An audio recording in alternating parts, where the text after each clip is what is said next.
It's our very first time in Disney, and today is our very first park day. We're starting off with Epcot. Our very first ride of the day is Journey into Imagination. And what a cute ride that was. Disney really knows how to pay attention to all the details. We bought the lightning passes for the day, but we also came into the park so early that the rides are pretty empty, and we do not have to stand in line. Of course, we got to meet Figment and took some pictures, and we headed to the ride number 2, Guardians of the Galaxy. I was able to book the virtual queue for it this morning, and I'm so glad I did. I heard so much about this ride, we were so excited. And let me tell you, it did not disappoint. This ride was just out of this world. I have never experienced anything like that. Literally 100 out of 10. Our next ride was Spaceship Earth, and seriously, I don't know how to explain their imagination, but this ride was so good for the kids. So much to learn, so much to see, and it was all combined into one ride. Again, 10 out of 10. Next ride we went to was the Seas with Nemo and Friends. I'm just gonna keep repeating myself, but all the details in this ride and every ride we've been on so far, it's just undescribable. I do not have any words to explain it to you all how it felt. It cannot be compared to any other amusement parks or any other rides I've been to before. It's just really different and really cool. After the Nemo ride, we checked out all the aquariums and the fishies, and our next ride of the day, number 5, was Soarin' Around the World. And OMG, I cried, I laughed, I got goosebumps. I want to do it all over again a million times. It's probably one of my most favorite rides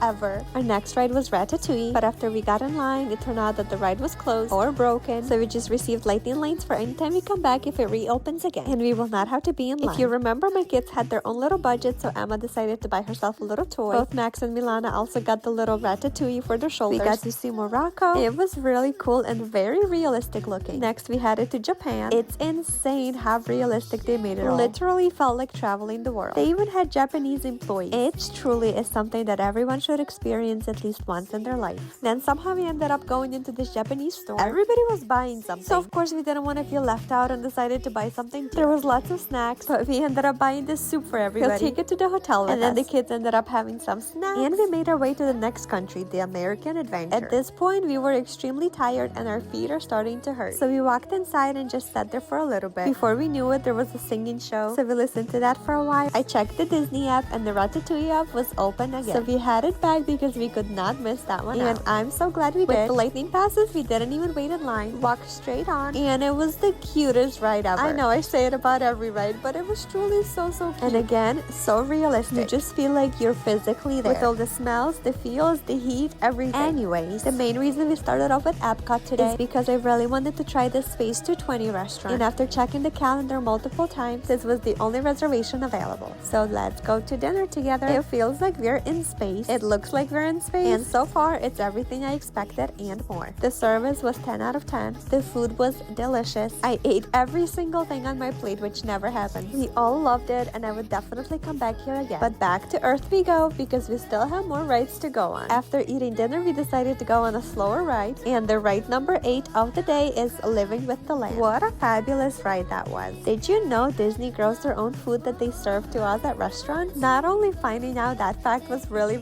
cool, but also seeing how things are grown. Not only was exciting for the kids, but us adults also saw some plants that we never seen in real life. Every single ride, it's like our own little world, and you get to experience something new. There's so much details that goes into this. The price you pay to go to Disney World is really justifiable. People might judge me for going on to this next ride. My husband stayed behind because he's smart and because I really told him what to expect after watching all the videos on this ride. But the kids and I ended up going to Mission Space. I was terrified, nervous, and regretful at the same time. We went to the green version because I was too chicken to go to the orange one. But honestly, it wasn't bad at all. It was really fun, and maybe not even enough force for me. So we all agreed to go to the orange version next. There was a lot of warning signs by the entrance, and I'm not gonna lie, I was a little nervous again. We had lightning passes, so we did not have to wait in line. But you know what? I truly feel like people exaggerate, and this ride is not bad or scary at all. We had a lot of fun, and we would definitely go on it again. Even my kids. It was getting late, and there was one more ride that we did not go on yet, so we headed to Norway. That's right, we cannot miss the Frozen ride. Unfortunately, we do not have lightning passes for this one. There is a 45-minute waiting time, but after going on all the rides today without any wait time, I think we can wait for 45 minutes. Everybody else is waiting for all of them, so let's not be too greedy. It was already 8:30 at this time. We know the fireworks starts at 9, so we parked the stroller at a good spot when we come back. We waited in line for about 30 minutes, and it was so worth it. It was beautiful, it was relaxing at some spots, but it also had some fast drops, and it felt like you're in the movie yourself. We walked off at 8:59, right for the fireworks to start. Talk about perfect timing. We sat there and enjoyed the fireworks without any exaggeration. These were the most beautiful fireworks we have ever seen in our life. They just kept going and going. It's truly